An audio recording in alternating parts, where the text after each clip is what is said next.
Bible machine వ్యవస్థాపకులు దేవదాసయ్య గారి యొక్క మాటలు అయితే, యేసు నీ తలపే నాకు ఎంతో హాయి అనగా ఆలోచన నిండా నేను ఎవరు నింపుకోవాలి?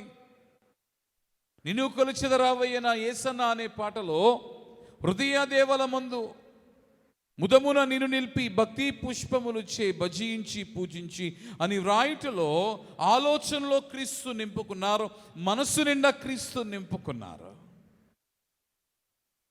ఈరోజు నీతి కొరకు ప్రయాసపడే వారిని మనము చూడడం లేదు.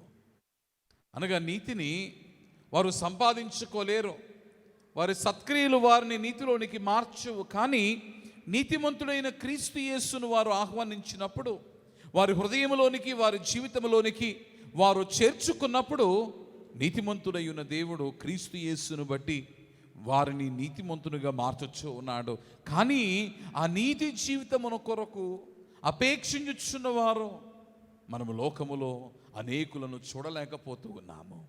నామకార్థత అధికమై లోకానుసారమైన జీవితమును జీవిస్తూ దేవునికి దూరముగా, దేవుని వలన కలుగు నీతికి దూరముగా మనుష్యులైన వారు నశించిపోవచ్చు ఉన్నారు.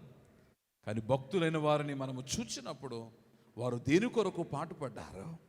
అందుకొరకే నీతి నిమిత్తమై హింసింపబడు వారు ధన్యులు అని దేవుని యొక్క వాక్యము చెప్పుచూ ఉన్నప్పుడు విశ్వాసులను ఉద్దేశించి దేవుడు మాట్లాడుతూ ఉన్నాడు. మీరు దేని కొరకు పరితపించాలి అంటే నీతి. అందుకని దేవుని యొక్క వాక్యము కూడా చెప్పిన మాట ఏమిటంటే, ముందు నీవు వెతకవలసింది ఏమిటంటే దేవుని నీతిని వెతకాలి, అలాగనే దేవుని రాజ్యాన్ని నీ వెతకాలి.